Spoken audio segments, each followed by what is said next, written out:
It happened, everybody. Starfield's a hit. It's a critical and commercial hit. Phil Spencer tweeted this out last night that the game has had more than 1 million concurrent players across all platforms on launch day, which mirrors the success that Baldur's Gate 3 has had. And I think it just goes to show you that people are ready and willing to play good games when they come out, regardless of who the companies are or what the games are. In this case, I've seen people, and I've even done this as well, making comparisons between Baldur's Gate 3 and Starfield, and they're both great RPGs, but they scratch completely different itches for me. And so I'm not comparing the two to say one is better than the other, because for me, both of these games are Game of the Year nominees. And with Phantom Liberty coming out and that Cyberpunk 2.0 update, that very may well become my third slot. And I may end up rewarding Game of the Year to more than one game this year. It's that good, everybody. Starfield is really, really, really good.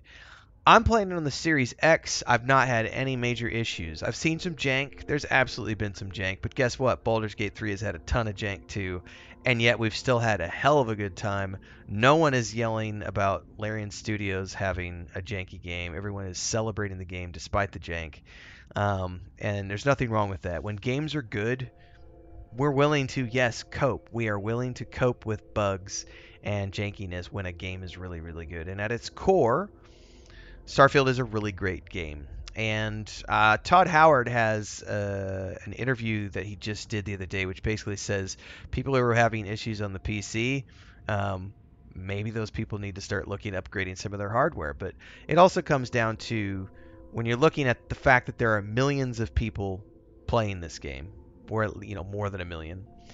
There are bound to be some hiccups, and that's normal for any game. You could say the same thing about Baldur's Gate 3. I've seen some people complain about blue screen crashes and performance issues. We had one guy in the stream this morning actually saying that he's got a 3070 and he's having like single frames in the city, whereas I'm on a 1080, which is an older card, and I am having zero frame loss in the Baldur's Gate city itself.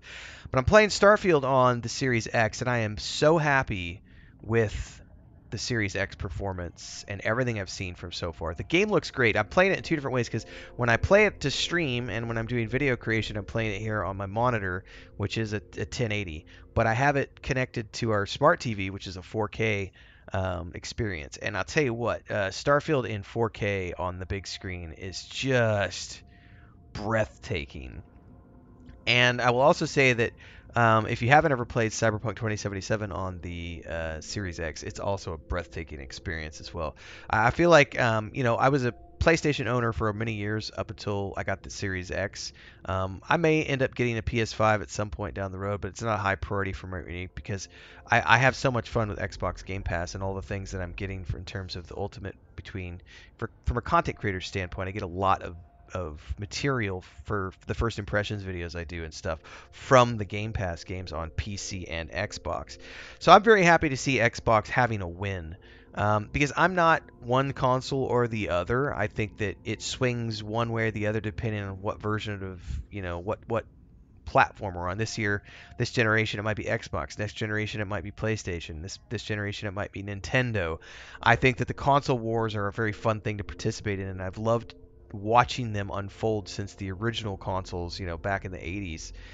And I have always been a big fan of the Xbox ever since it first came out. And I played Halo for the first time and was like, oh my God, this is everything we loved about, the James Bond game on the N64 GoldenEye, and it's even better with science fiction behind it.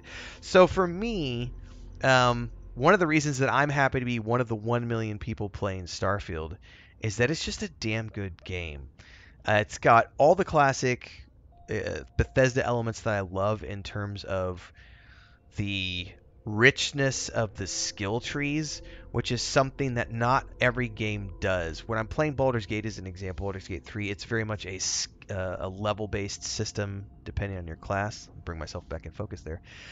So I'm locked into a class and I only have a certain amount of skills or abilities that I get every level. Whereas with Starfield, it's literally unlimited.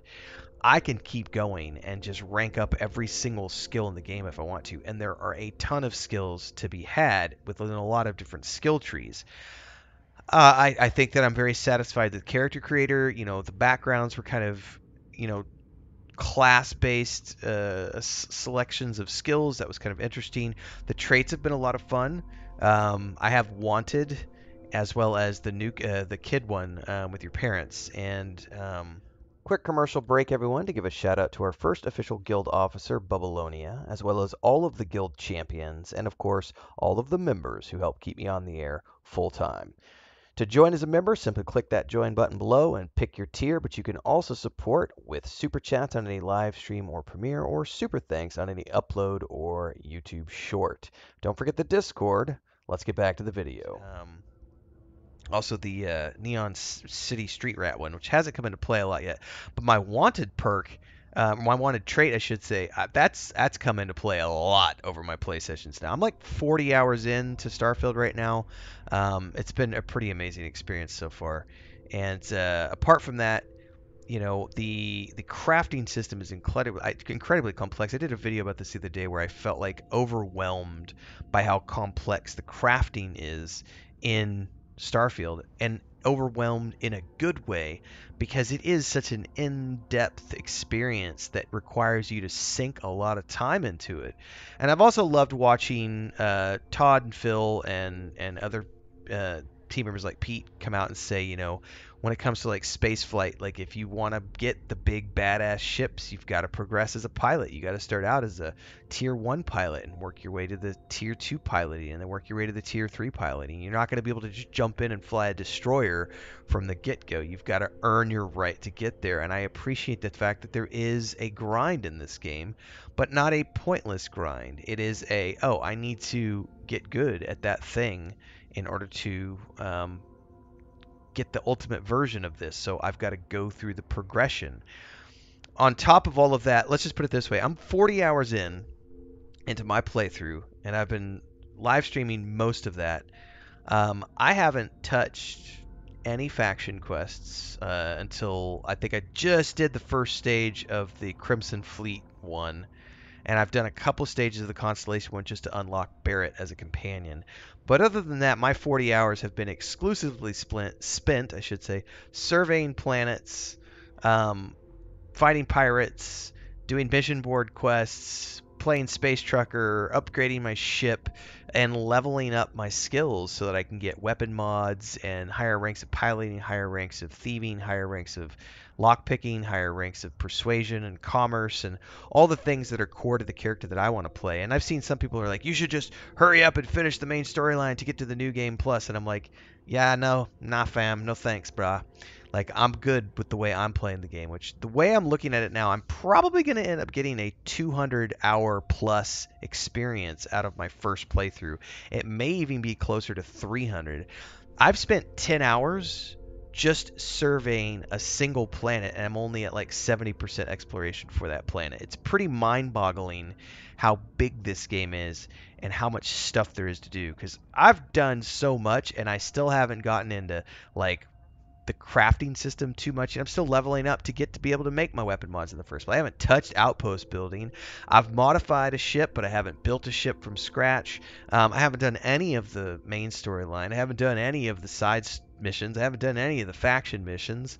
And I haven't been to all the cities yet. I've only been to 2 of the major cities in the settled system, and I think in total I've been to maybe 8 planets in 4 hours, and there's only one of them that I've been fully exploring, because the rest I just went there for activities or to take out a pirate base or something. So seeing a million players having fun in a Bethesda game is a huge win for Microsoft and Bethesda. Round of applause for me, because I am absolutely loving this game and I can't wait to continue playing it. This is a big part of my channel, along with Baldur's Gate 3. We've got Cyberpunk 2077, Phantom Liberty coming in the pipeline, and if all that sounds good to you, smash that like button, hit the bell icon so you never miss an update, drop a comment down below, join the Discord, links are down there. Join as a member to get access to private videos, and we'll see you every day at 11 a.m. for the live streams. Till next time, everybody, stay safe and happy flying.